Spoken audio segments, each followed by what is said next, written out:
नमस्कार, स्वागत है आपका नेड्रिक न्यूज में। मैं हूं आपके साथ जुहम रबाब। आज एक ऐसी शख्सियत से हम आपको रूबरू कराने जा रहे हैं जो शायद सिख समाज में किसी पहचान के मोहताज नहीं है। जी हाँ, हमारे साथ स्टूडियो में मौजूद हैं कवि शुभम मंगला जी। सर, आपका बहुत बहुत स्वागत है हमारे स्टूडियो में। बहुत बहुत धन्यवाद और नेड्रिक न्यूज के सभी दर्शकों को नमस्कार, सत श्री अकाल जी। आज हम जानेंगे शुभम मंगला जी के कुछ छुए अनछुए पहलुओं के बारे में, उनकी ज़िंदगी का सफ़र कैसे शुरू हुआ। तो सर, सबसे पहले हम आपसे ये जानना चाहेंगे कि कैसे आपने कविताएं लिखने की शुरुआत करी और कैसे आपने अपने करियर को स्टार्ट किया। देखिए, एक लड़कपन की उम्र होती है जो शायद हर इंसान की ज़िंदगी में आती है। जब स्कूल कॉलेज का वक्त होता है और स्कूलिंग में भी जब 8th 9th 10th के आसपास का वक्त होता है तो कहते हैं कुछ उधार के शेर ले लिए कहीं से, कच्चे पक्के चोरी के शेर। तो वो सब में रहता है कमोबेश हमारे इस देश में, मेरे में भी था। लेकिन इसको जो आपका सवाल है कि मैंने प्रोफेशनली कब अपनाया और कब संजीदगी आई, वो आते आते थोड़ा सा वक्त लगा। साल 2003 में मेरी पहली किताब छपी थी, उसका नाम था आवारा कलम। आज अगर मैं उस किताब को कभी लेके बैठता हूँ, अकेले में पढ़ता हूँ, तो मुझे खुद रियलाइज़ होता है कि वो लिखावट 2003 वाली और उसके बाद जो दूसरी किताब आई मेरी ज़िंदगी चखली, उन दोनों में भी बहुत ज़्यादा फ़र्क है। मैच्योरिटी का, ज़बान का, लहजे का। और ज़िंदगी चखली के बाद में जब मंचों पे मैं आया हूँ, उस दोनों में भी अंतर है। तो ये तो पूरी ज़िंदगी सीखने का अनवरत क्रम एक चलता है इंसान की ज़िंदगी में। मेरे साथ ऐसा होना लिखा था। क्या आपकी जो किताबें आई थी ज़िंदगी चखली, आवारा कलम, वो किस किस लैंग्वेज में थी? मैं हिंदी उर्दू में लिखता हूँ, नज़्में लिखता हूँ, मोहब्बत लिखता हूँ। पूरी दोनों किताबें मोहब्बत से भरी हुई हैं, श्रृंगार से भरी हुई हैं।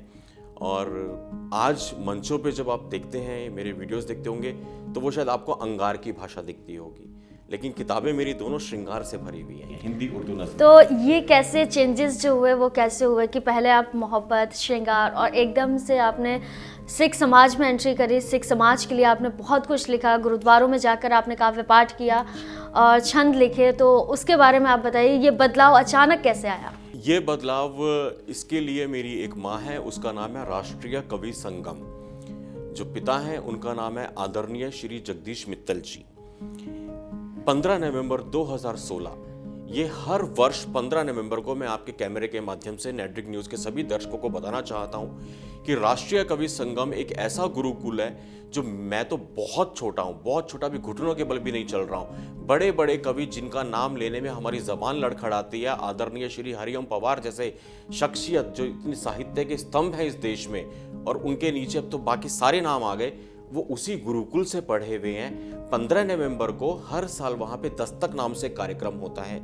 सौभाग्यवश मुझे 15 नवंबर 2016 में बाबूजी आदरणीय श्री जगदीश मित्तल जी के आशीर्वाद से वहाँ बोलने का मौका मिला, संचालन का मौका मिला, और वहाँ से श्रृंगार कहीं पीछे रह गया और अंगार धीरे धीरे पनपता गया। देश, धर्म, ये सारी चीज़ें बाबूजी ने मेरे में कूट कूट के भरी हैं और उन्हीं की सीख में मैं आगे बढ़ रहा हूँ। मेरा एक छंद है जिससे मैं अमूमन अपने काव्य पाठ की शुरुआत करता हूँ, जो आम मंचों पर हमेशा होता है कि सन 712 में जब कासिम भारत आया था, मोहम्मद बिन कासिम, ये कहाँ से शुरू हुआ बलिदानों का सिलसिला, कि सन 712 में जब कासिम भारत आया था, दाहिर के परिवार ने तब पहला बलिदान चुकाया था। उसके बाद आज तक इन 1300 सालों में जाने कितने शीश चढ़ गए हैं बलिदानी थालों में। जिनके लहू से सिंची ये माटी, जिनके दम पर ये उपवन है, उन बलिदानी वीरों को शत शत शत शत बार नमन। और मैं नेड्रिक न्यूज़ के सभी दर्शकों को बताना चाहूँगा कि ये कविता मैं इस जगह पहली बार पढ़ रहा हूँ। मैंने अभी तक इसको किसी मंच पे नहीं पढ़ा है, तो ये भी शायद भगवान का कोई आदेश था कि मेरे को आज आपके साथ स्टूडियो में इसको बोलना है। और कविता थोड़ी लंबी है दर्शकों, मैं आपको इसके सिर्फ 3 छंद बोलता हूँ। और कविता से पहले आधे मिनट की भूमिका, आप सबको याद होगा जब कारगिल का युद्ध हुआ था, हमारे कैप्टन जो कालिया थे, उनके शरीर को क्षत विक्षत करके दुश्मनों ने भेजा था। और ये जो कुछ मैं बोलता हूँ आपको फिर बोलूँगा, और आपके कैमरे के माध्यम से मेरी हर चीज़ को काउंटर आप वेरीफाई कर सकते हैं यूट्यूब पे, गूगल पे जा करके। जो भी कुछ होता है, साइबर सिपाही मेरा एक संगठन है, उसका मैं स्थापक हूँ, राष्ट्रीय अध्यक्ष हूँ। तो हमारी पहचान सिर्फ ये है कि हम जो बोलते हैं तथ्यों से, प्रमाण से बोलते हैं। तो कैप्टन साहब का जब शव आया था जोहम जी, आपको भी इसकी जानकारी की, उनके शत विक्षत थे, एक एक अंग कटा हुआ था, टुकड़ों में काट काट के वो शव भेजा। कवि की कल्पना यह है कि जब वो शव आया घर में, वो पार्थिव शरीर जब आया होगा, शायद हर अंग अपनी माँ से कुछ बोला होगा, आंख ने कुछ कहा होगा, जीभ ने कुछ कहा होगा, कान ने कुछ कहा होगा। वहां से यह कविता निकलती है कि तिरंगे में लिपटा ताबूत आया।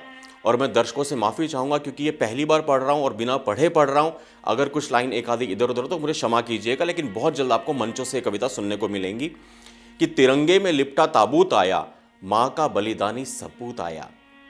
तिरंगे में लिपटा ताबूत आया, माँ का बलिदानी सपूत आया। दर्शन को उमड़े थे सभी देवदूत के, जहाँ पे दुश्मन की दरिंदगी के सबूत थे। ताबूत से तिरंगा जैसे हटा था, देखा तो वीर का अंग अंग कटा था। मां से अपनी हर अंग बोला, कैसी थी भीषण वो जंग बोला। जिस अंग को मां ने कलेजे से लगाया, उसी ने मां को पूरा किस्सा सुनाया। मां ने बेटे के धड़ को निहारा, कल्पना करना क्या होगा नजारा।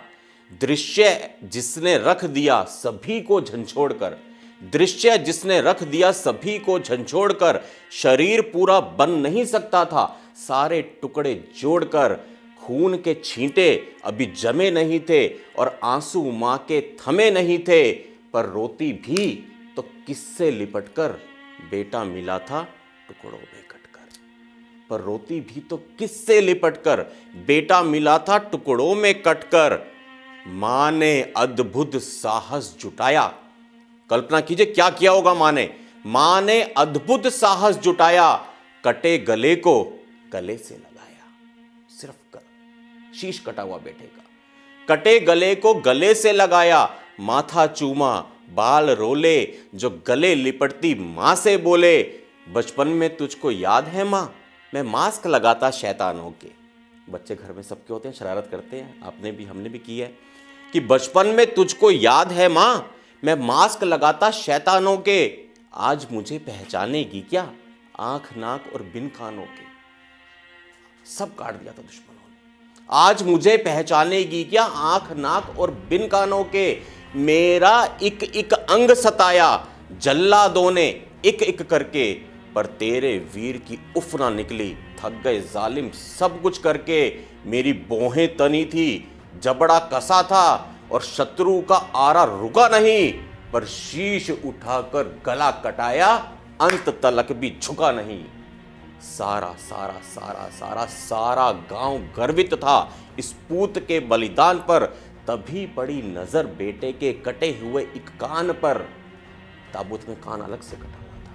तभी पड़ी नजर बेटे के कटे हुए एक कान पर, जिस कान का काम सदा सुनना सुनना सुनना है। आज वो कान मां से बोला, खुश क्यों उसका मुन्ना है। बचपन में याद है तुझको, जब मुझको नींद ना आती थी, खुशी खुशी सो जाता था जब तू लोरी सुनाती थी। आज खुश हूं सबसे ज्यादा, आया हूं कुछ ऐसा सुनकर। कान बोलता है कुछ सुन के आया है वो, दुश्मनों की गिरफ्त में जब आ गया था, कि आज खुश हूं सबसे ज्यादा, आया हूं कुछ ऐसा सुनकर। एक ही बात होती थी दुश्मनों की फौज के मुंह पर, कि कभी नहीं देखी हमने ये जीत कैसी होती है और हिंदुस्तानी फौजी की पीठ कैसी होती है। ऐसा ऐसा आखिरी शब्द सुनिएगा, ऐसा बेटा जनकर मां को फकर हुआ नसीब पर। तभी नजर पड़ी बेटे की कटी हुई जीभ पर। जीभ भी कटी हुई थी। तभी नजर पड़ी बेटे की कटी हुई जीभ पर, जिस जीभ से बेटे ने अपनी मां का दूध चखा था। आज हंसते हंसते मां के आगे उसने अपना हाल रखा था। याद है तुझको बचपन में मैं कितना तुतलाती थी, याद है तुझको बचपन में मैं कितना तुतलाती थी। छोटे छोटे अक्षर मुझको तू घंटों सिखलाती थी। वंदे मातलम के ल को तूने र करवाया था। सबके घरों में छोटे बच्चे होते हैं और यूजुअली हम लोग र को ल बोल जाते हैं। मैंने भी बोला, आपने भी बोला होगा बचपन में कि वंदे मातलम के ल को तूने र करवाया था। कितने शब्दों का उच्चारण मार मार सिखाया था। आज जलते अंगारे, खौलता चाकू, शत्रु ने मुंह में घोला था।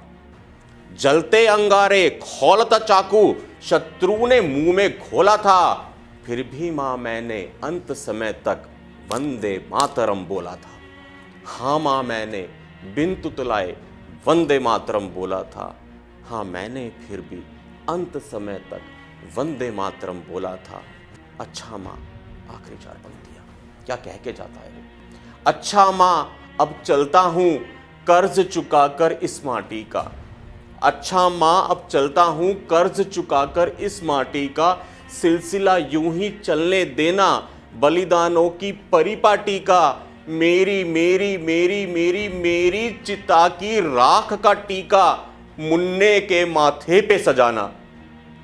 मेरी चिता की राख का टीका मुन्ने के माथे पे सजाना, और जैसा मुझको वीर बनाया ऐसा ही मुन्ने को बनाना। बहुत बहुत आभार, बहुत बहुत धन्यवाद। आपके सारे दर्शक एक बार अपनी टीवी स्क्रीन पे बोलें, भारत माता की जय। और बहुत ही अच्छी लाइनें, बहुत ही प्यारी लाइनें थी आपकी। आगे हम आपसे ये जानना चाहेंगे, ये श्रृंगार से अंगार का रूप तो हमने देखा, लेकिन जो 2003 में आपकी किताब आई थी आवारा कलम, कुछ लाइनें उसकी भी हम आपसे सुनना चाहेंगे कि आप कुछ अपना अंगार वाला रूप तो आप दिखा ही चुके हैं, थोड़ा श्रृंगार वाला भी हमको दिखाएं एक बार। श्रृंगार मोहब्बत लिखी है और बहुत पवित्र रूप मैंने मोहब्बत का लिखा है। मैं आपको 4 पंक्तियां सुनाता हूं उसमें से। आज हम यूथ को देखते हैं कि किस किस तरह की कुछ चीज़ें होती हैं समाज में और हम उसको बोलते हैं कि ये प्यार है। मेरे ख्याल से शायद वो प्यार ना हो।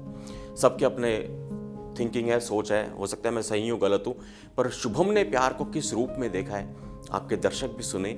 जैसे जैसे जैसे जैसे किसी दुकान से लिए लड्डू बर्फी या गुलदाना भगवान की मूरत से गुजर के महज मिठाई नहीं रहते, प्रसाद हो जाते हैं। जब हम मंदिर जाते हैं तो अक्सर बोलते हैं भैया 11 रुपए के बूंदी देना, 51 के लड्डू देना, 101 के पेड़े देना, और जैसे ही हम मंदिर से बाहर निकलते हैं हम क्या कहते हैं, लीजिए प्रसाद लीजिए। तो वो सोच है कि जैसे किसी दुकान से लिए लड्डू बर्फी या गुलदाना भगवान की मूरत से गुजर के महज मिठाई नहीं रहते, प्रसाद हो जाते हैं, बस वैसे ही तुझे सोच के जहन में जब कभी ख्यालों की बज़्म हो जाती है, लफ्जों के रूप में दुनिया के लिए नज़्म हो जाती है। साथ ही हम आपसे ये भी जानना चाहेंगे कि बहुत सारे कवि ऐसे होते हैं जो कविताएं लिखते हैं, लेकिन आपकी लिखी हुई कविता सोशल मीडिया पे इतनी ज़्यादा एक्टिव, या जिसे कहेंगे कि वो वायरल है, बहुत ज़्यादा लाइक्स हैं और बहुत ज़्यादा लोग पसंद भी करते हैं। क्या वजह है और कब से इस चीज़ की शुरुआत हुई? कविता सब लिखते हैं, लेकिन आपकी थोड़ी अलग रही, वो कैसे रही? देखिए, मुझे अक्सर लोग ये कहते हैं कि शुभम भाई आप बहुत अच्छा बोलते हैं, बहुत सच्चा बोलते हैं, जैसे आपने भी कहा। मेरा एक ही वहाँ पे जवाब होता है कि इस देश में कमी अच्छा बोलने वालों की या सच्चा बोलने वालों की नहीं है, शायद कमी अच्छा सुनने या सच्चा सुनने वालों की है। अगर इस देश में, इस धरती पे अच्छा और सच्चा सुनने वाले होंगे तो शुभम एक नहीं 1000 पैदा होंगे। हम अच्छा और सच्चा तब बोलें जब लोग सामने सुनने में तो इंटरेस्टेड हों, जिगर तो रखे सच्चा सुनने का। आगे हम आपसे ये जानना चाहेंगे कि आप किस धर्म को ज़्यादा मानते हैं? मैं अपने धर्म को सबसे ज़्यादा मानता हूँ, क्योंकि एक्चुअली धर्म है ही वो, बाकी तो पंथ हैं सब। देखिए, अगर आज हम यहाँ बैठे हैं और मेरे को कोई गुरेज नहीं ऑन कैमरा बोलने में, आप बहुत अच्छी व्यक्तित्व के स्वामी हैं, आपकी उससे मेरे को, जो हमने ऑफ कैमरा बात की उससे भी मेरे को मालूम चला है, जोहम रूपा आपका नाम है। अगर आप अपने वालिद साहब का नाम देखें, उनके वालिद साहब का नाम देखें, 5वीं या 6ठी पीढ़ी पहले आएंगे तो शायद कोई लाला ताराचंद ही निकलेंगे। ये तो सारे इन्वेडर्स थे, आक्रांता थे, जो मैंने बोला। मोहम्मद बिन कासिम आया था 712 में, तलवारों की नोक पे कन्वर्जन किया है, तो आज कोई शुभम रह गया और कोई जोहम बन गई। तो धर्म तो इस धरती पे एक ही था, सत्य सनातन। मैं उसी को मानता हूँ, उसी का उपासक हूँ। आगे आपसे ये भी जानेंगे कि आप जैसे सभी धर्मों को मानते हैं, खासकर आपने कहा कि आप हिंदू धर्म को बहुत ज़्यादा मानते हैं कि सभी धर्म उसी में आते हैं, तो आपसे आगे ये भी जानना चाहेंगे कि सिख धर्म को आपने इतनी अहमियत दी। सिख धर्म के यहाँ जाके आपने गुरुद्वारों में जाके काव्य पाठ किया, कई छंद लिखे, और कई लोग आपके छंद पे, काव्य पाठ पे जयकारे भी लगाते हैं वहाँ पे, और काफ़ी ज़्यादा पसंद भी करते हैं सिख समाज के लोग। वो बदलाव कैसे हुआ? देखिए, मेरा एक बहुत पुराना कोटेशन है जोहम जी, कि जो कौम अपने इतिहास को भुला देती है, एक दिन इतिहास उस कौम को भुला देता है। और मेरा ये प्रयास था शुरू से, और यही यति नरसिंहानंद सरस्वती जी महाराज जो मेरे गुरुदेव हैं और आदरणीय जगदीश मित्तल जी जो मेरे काव्य गुरु हैं, दोनों से सीख मिली कि बेटा, अगर तुम्हें सरस्वती माँ ने कोई कला बख्शी है तो इसका इस्तेमाल सिर्फ और सिर्फ देश और धर्म की रक्षा के लिए करो, कुछ अच्छे के लिए करो। मैंने देखा कि व्हाट्सएप नाम की जो बीमारी हमारे देश में आई थी, उसमें क्या होता है, आप भी कुछ ग्रुप्स में होंगे, मैं भी हूं, और हमारे कैमरे के पीछे जो लोग खड़े हुए सब लोग होंगे। कहीं से कोई चीज़ आई, हम लोग क्या करते हैं, कई बार बिना दिमाग लगाए उसको आगे फॉरवर्ड कर देते हैं। अमूमन good morning, good evening, good night, चाय ले लो, ये ले लो, फूल ले लो, गुलदस्ते, होता रहता है। ऐसे में कहीं से कोई जोक बनने शुरू हुए संता बनता पे, या कोई इस तरह की चीज़ें, लोगों ने क्या किया, उसको भी फॉरवर्ड कर दिया। मैं ये मानता हूं, इस देश में, इस धरती पे कोई भी हो, शुभम हो या जोहम हो, कोई किसी कौम का मजाक नहीं उड़ा सकता, ना उसको अधिकार है, ना वो चाहता है। लेकिन बिना दिमाग लगाए जब फॉरवर्ड करते हैं तो आप किसी को ठेस पहुंचा देते हो। लेकिन मेन आपने सिख समाज को ही क्यों चुना? वैसे संता बनता, मैं बता दूं कि संता बनता को लेके काफ़ी सारे जोक्स होते हैं, कई सारे किए जाते हैं, और सरदारों को लेके भी बहुत सारे जोक्स आते रहते हैं, तो आप उसके विरोध में हैं शायद जी। और उसी को रोकने के लिए आपने इसकी शुरुआत भी की है जी। तो कैसे? मेरे को लगा कि इसको कहीं ना कहीं किसी को बोल के रोकना चाहिए, क्योंकि ये कोई इरादतन नहीं कर रहा है। किसी शुभम का इरादा नहीं होगा जोहम का अपमान करना, किसी जोहम का इरादा नहीं होगा शुभम का अपमान करना, ना ही शुभम और जोहम का इरादा होगा किसी करतार या सरतार का अपमान करना। लेकिन जो ये फॉरवर्ड करने की बीमारी थी, इसको मुझे लगा कि शायद भगवान ने मेरे को ये काम सौंपा है, और मैंने वहां से प्रयास किया कि उनको बताएं कि यार, आप जो ये चीज कर रहे हो किसके लिए कर रहे हो। जिनकी लाशों पे हम लोग खड़े हुए हैं, उनके बलिदानों पे हम लोग खड़े हुए हैं, वो गले कटा गए तो हमारे तिलक बचे हुए हैं, और वो चीज लोगों ने पसंद की। मैं आपको बहुत ताजा उदाहरण देता हूं जोहम, वो आध्यात्मिक गुरु वहां पे जो हिंदुत्व की सीख दे रहे हैं, सत्य सनातन धर्म की सीख दे रहे हैं अपने भक्तों को, मेरा नाम लेके, नाम मतलब कि शुभम तो नहीं बोला, उन्होंने बोला किसी कवि की, हिंदू कवि की पंक्तियां हैं, उन्होंने भरी सभा में अपने भक्तों को, अपने वहां प्रवचनों में ये पंक्तियां बोली, और बोला कि छोटे छोटे साहबजादे जब सरहिंद की दीवार में जिंदा छिन गए, तो एक हिंदू कवि बोलता है कि जिस दीवार में उन बच्चों का नन्हा नन्हा जिस्म जड़ा था, सच कहूं तो उन ईंटों पर सत्य सनातन धर्म खड़ा था। आप सोचिए जोहम जी, धर्म गुरुओं का, आध्यात्मिक गुरुओं का हमारे देश में क्या महत्व है। उनको सुनने के लिए लाखों की भीड़ आती है, उनको सुन के तो शुभम बनते हैं। आज मेरे लिए कितनी बड़ी ये भगवान का आशीर्वाद है कि मेरी पंक्तियां धर्म गुरु इस्तेमाल कर रहे हैं, मेरी पंक्तियां आध्यात्मिक गुरु बोल रहे हैं, तो ये सब भगवान का आशीर्वाद है। तो उसकी कुछ पंक्तियां हम भी सुनना चाहेंगे, जरूर अपने दर्शकों को सुनाना चाहेंगे।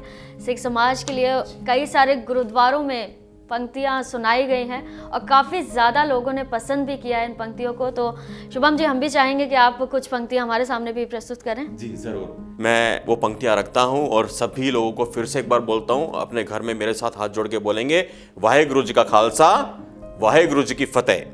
देखिए, सिक्खी मैं मानता हूं दिल से आती है, और वहां पे जब मैं अपनी शुरुआत करता हूं काव्य पाठ की, अमूमन 2 पंक्तियों से शुरुआत करता हूं। रक्त की स्याही से जो लिखी नहीं जाती, सिक्खी दिल से आती है, सिक्खी नहीं, सिक्खी अंदर से आती है, सिक्खी नहीं जाती। और मैं ये बोलता हूं वहां पे कि जिनकी जिनकी जिनकी जिनकी जिनकी कुर्बानी के कारण हम जीते हैं सुकून से, जिनकी कुर्बानी के कारण हम जीते हैं सुकून से, धर्म की खातिर मिटने वाले उस बलिदानी जुनून से, सबसे पहले नमन उन्हें हर मौके हर अवसर पर, दिए हमारे मंदिर में जलते हैं जिनके खून से। और छोटे साहबजादों की कविता काफी लंबी है, मैं अंत का एक छंद बोल देता हूं कि जब सरहिंद की दीवार में उन बच्चों को चीना जा रहा था, सभी दर्शक आंख बंद करके कल्पना कीजिए कि यहाँ पे बाबा फतेह सिंह जी हैं, कैमरे के आपके दाईं तरफ आपकी स्क्रीन पे, और यहाँ पे बाबा जोरावर सिंह जी हैं। फूल से बच्चे, 7-7 साल के बच्चे, सर्दी का वक्त, दिसंबर का महीना, की दीवार चढ़ी, 2 बच्चे यहाँ खड़े हैं, मुगल जालिम उनकी तरफ बढ़ रहे हैं दीवार बनाने के लिए। यहाँ दीवार बननी शुरू हो रही है। दीवार चढ़ी जब छोटे भाई के कद के तोड़ा ऊपर, आंखों से फिसल गए कुछ आंसू, बड़े भाई के गालों पर, बोला फतेह सिंह जोरावर से आंखों को क्यों भिगोते हो? डर गए क्या मौत से भैया, जो बड़े होकर भी रोते हो? अरे डरने का नाम नहीं ले छोटे। क्या बोला होगा बाबा जोरावर सिंह जी ने? और उम्र देखिए बाबा जोरावर सिंह जी की, मात्र 9 वर्ष। कि अरे डरने का नाम नहीं ले छोटे, एक बात ने दिल को कचोटा है, तेरी शहीदी पहले होगी जबकि तू मुझसे छोटा है। ये कहकर दोनों भाई कसकर एक दूसरे से लिपट गए। धर्म बचाकर दोनों बच्चे ईंटों के अंदर सिमट गए। गुरु तेग बहादुर के पोतों ने धर्म को अपने बदला नहीं, हंसते हंसते कुर्बा हो गए, पर कर्म को अपने बदला नहीं। जिस दीवार में उन बच्चों का नन्हा जिस्म जड़ा था, सच कहूं तो उन ईंटों पर सत्य सनातन धर्म खड़ा था। और कर्ज है उनकी कुर्बानी का। अपने रोम रोम पर डूब मरो जो हंसते हैं ऐसी बलिदानी कौम पर। याद रखो, ये कौम नहीं है संता बनता के जोग की, ये है 1.25 लाख से एक लड़ाने वाली माओ की कोक की। वाहेगुरु जी का खालसा, वाहेगुरु जी की फतेह। तो बहुत ही अच्छी लाइन है आपकी। लास्ट में मैं आपसे ये कहना चाहूँगी कि आप क्या मैसेज देना चाहेंगे सिख समाज के लोगों को, या उनसे बनने वाले जोक्स को रोकने के लिए आप क्या मैसेज देना चाहेंगे? देखिए, आज ईश्वर के आशीर्वाद से ये कविता की पंक्तियां, जैसे मैंने बताया कि बड़े बड़े धर्म गुरु, बड़े बड़े आध्यात्मिक गुरु लाखों की भीड़ में बोल रहे हैं, तो ये चीज़ अपने आप वहाँ पे जा रही है। मैं बहुत छोटा इंसान हूँ, मुझे हर बार लोग ये कहते हैं गुरुद्वारे में बुला करके या हिंदू मंचों पे भी कि शुभम बेटा, जो तुमने अभियान चलाया है इस देश में बाल दिवस साहबजादों के नाम पे हो, इस कविता के माध्यम से कह रहे जिस दिन सरकार ये घोषित करेगी तुम्हारे को बाबा फतेह सिंह जी, बाबा जोरावर सिंह जी, गुरु गोबिंद सिंह जी महाराज, गुरु तेग बहादुर जी, गुरु नानक देव जी, गुरु ग्रंथ साहिब जी वहां से आशीर्वाद बरसाएंगे। और मैं हमेशा कहता हूं कि मैं तो बहुत तुच्छ सा प्राणी हूं, मैं बहुत तुच्छ सा जीव हूं, मेरी क्या औकात है सरकार से ये दिवस स्थापित करवाने की। लेकिन हाँ, जिस दिन अगर ऐसा होता है, भगवान करे ऐसा बहुत जल्दी हो, क्योंकि हम बाल दिवस किसके नाम पे मना रहे हैं? जिसने आजादी की लड़ाई में अपनी पीठ पे एक कोड़ा नहीं खाया। क्या योगदान था उन लोगों का? वो तो ट्रेन में बच्चे कटवाए हैं उन्होंने, लाशें कट के आई हैं पाकिस्तान से, उनकी लाशों पे तो उन्होंने अपनी सत्ता की कुर्सियां हासिल की थी। हम बाल दिवस उनके नाम पे क्यों मनाएं? अगर मनाना है तो हाँ, बाबा फतेह सिंह जी, बाबा जोरावर सिंह जी के नाम पे मनना चाहिए। ये मेरा शुरू से अभियान है, और भगवान करे जिस दिन ये हो जाएगा, मैं कहीं भी होऊंगा, पता नहीं उस टाइम पे जी रहा हूंगा, मर चुका हूंगा, लेकिन हाँ, दिल से एक खुशी मुझे होगी कि शायद इस पावन पुण्य अभियान में सरस्वती के इस बेटे का भी रत्ती भर कोई सहयोग रहा होगा। बस।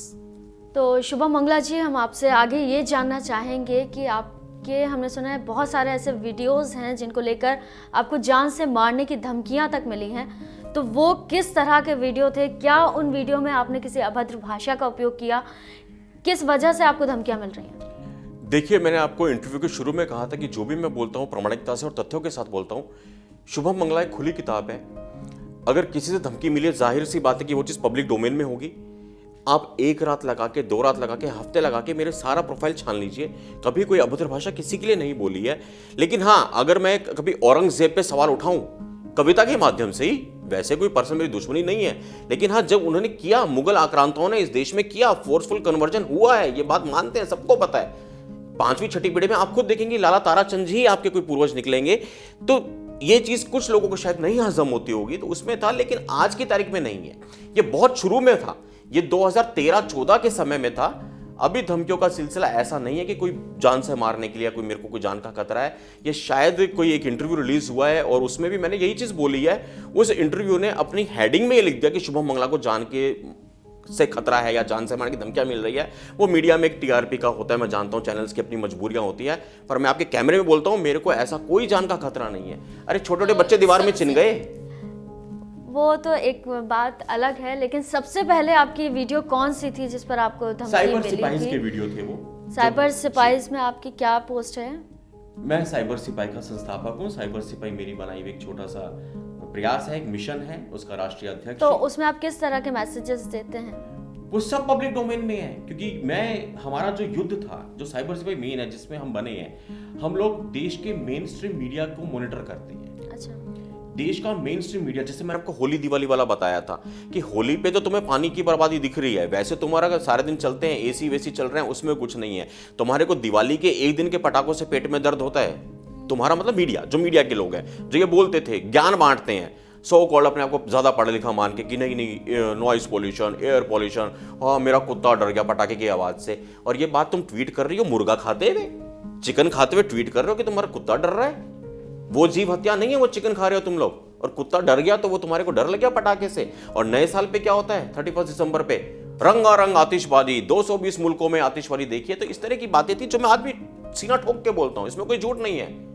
अब किसी को चुभती है ये बातें तो चुभती रहे।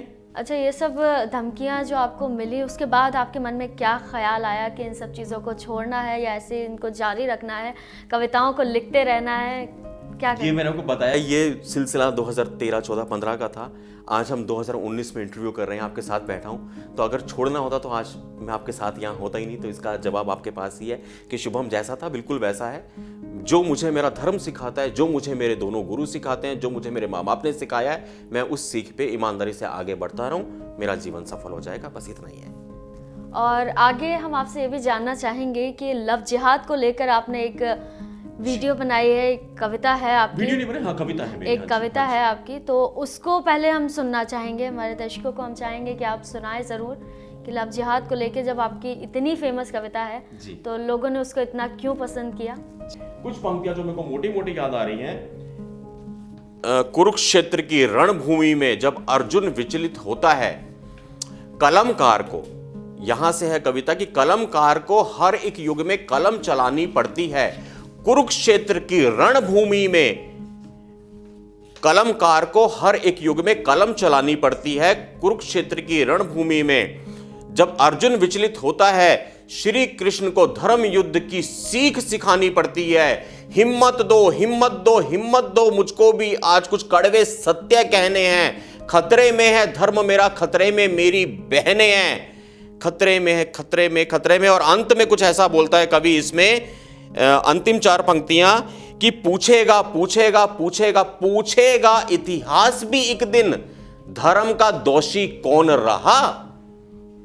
पूछेगा इतिहास भी एक दिन, धर्म का दोषी कौन रहा। जब तक खुद पर ना बीती तब तक हिंदू मौन रहा। मैं आपसे ये भी जानना चाहूंगी कि उस समाज में इतने ज़्यादा जो बलात्कार हो रहे हैं, नारी होती है, नारी को जहाँ सम्मान प्रतिष्ठा की नज़रों से देखा जाता है, कई रूपों में पूजा भी जाता है नारी को, कभी लक्ष्मी देवी तो कभी सरस्वती, कई रूपों में पूजा जाता है। वहीं रिश्तों के बंधन में बंधकर कभी बेटी, पत्नी, माँ, बहन, अनेकों रिश्तों को निभाकर नारी परिपूर्ण होती है। नारी को जहाँ सम्मान और प्रतिष्ठा की नज़रों से देखा जाता है, तो वहीं आज के दौर में कई नारियाँ दामिनी की तरह कई नारियों का शोषण किया जाता है। उसके बारे में आप क्या कहना चाहेंगे। कई सारी आपकी कविताओं में महिला सम्मान को लेकर बातें की गई हैं, तो आज क्या मैसेज देना चाहेंगे आप हमारे चैनल के थ्रू। देखिए, इसमें शुभम नहीं, देश का कोई भी इंसान एक ही बात कहेगा, और हमें तो धर्म सिखाता है, कोई भी धर्म हो।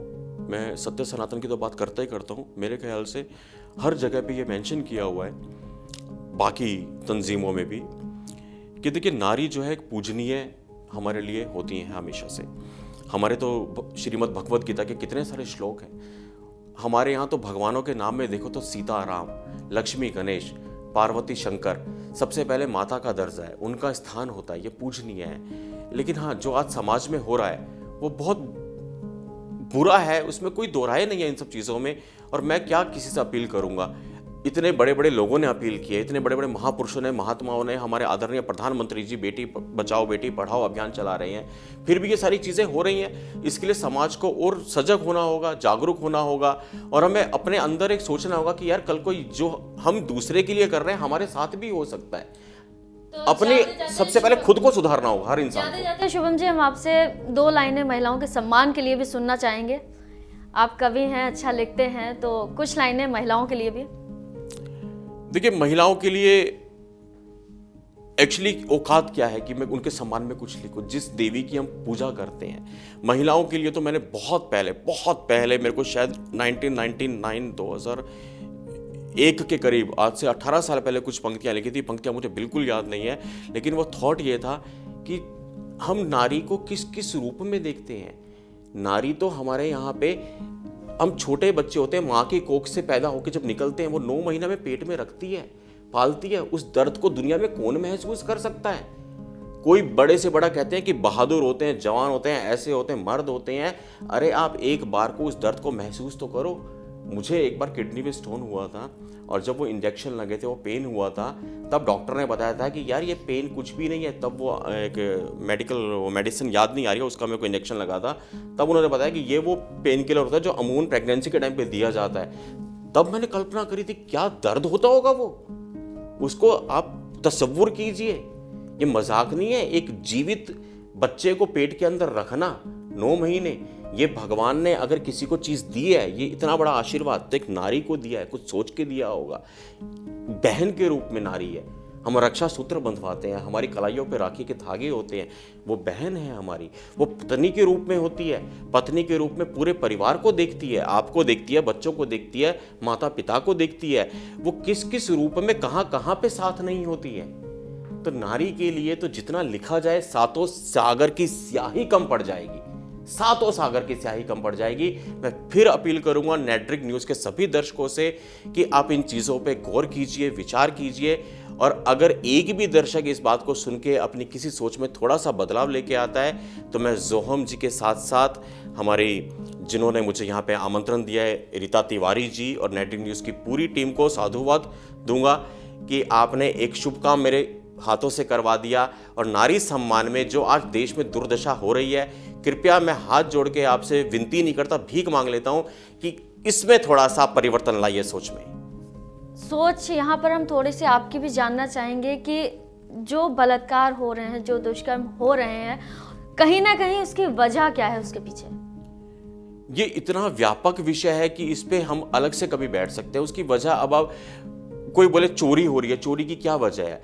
हर आदमी का अपना नजरिया होगा। कोई बोलेगा कि वो अपनी नीड में कर रहा है, कोई बोलेगा कि चोरी करवाने वाली गलती हो तो उसने तिजोरी खुली क्यों छोड़ी, कोई बोलेगा कि चोरी तो इसलिए हो गई कि उसको कोई और साधन नहीं है कमाई का। इसकी तो परिभाषाएं हजार हो सकती है ना, मैं कैसे बोलूं इसकी क्या है? ये तो करने वालों को पकड़ पकड़ के मार मार के पूछो। जो ये दुष्कर्म कर रहे हैं उनकी खाल खींच देनी चाहिए, बिना ये देखे उसका नाम क्या है, उसका जात क्या है, पंथ क्या है, मजहब क्या है, धर्म क्या है, वो कोई भी हो। कितने लोगों को तो आप, ये कानून हमारा कहता है वो तो नाबालिग है। अरे इतना जघन्य अपराध करने वाला नाबालिग हो कैसे सकता है? बहुत सारी चीजें हैं, इस पे तो हम 6 घंटे बैठे तो भी शायद कम पड़ेगा हमारे को चर्चा करना। तो हमारे साथ स्टूडियो में मौजूद थे हिंदू कवि शुभम मंगला जी, जिनसे हमने जाना उनकी कविताओं के बारे में, उनके जीवन के बारे में। श्रृंगार से अंगार तक में अब शुभम जी को बहुत सारा प्यार मिल रहा है, कई सारे लोगों का प्यार मिल रहा है। बस ऐसे ही इनके साथ अपना प्यार बरकरार रखिए। और बहुत बहुत शुक्रिया हमारे साथ स्टूडियो में आने का। धन्यवाद आपका जोहम जी, नेट्रिक न्यूज की पूरी टीम का, और दर्शकों का कोटिश कोटिश साधुवाद। आप नेट्रिक न्यूज जैसे चैनल्स को पसंद करते रहिए, देखते रहिए, और अपना आशीर्वाद शुभम मंगला सहित सारे जो अच्छा काम करने वाले लोग हैं देश में, अच्छा बोलने वाले, अच्छा लिखने वाले, अच्छा दिखाने वाले, अच्छा परोसने वाले, याद रखिएगा, जब तक आप जैसे सच सुनने वाले लोग हैं, सच बोलने वाले शुभम हजारों पैदा होंगे। नमस्कार, जय हिंद, वंदे मातरम। फिलहाल के लिए इतना ही, दीजिए इजाजत, नमस्कार।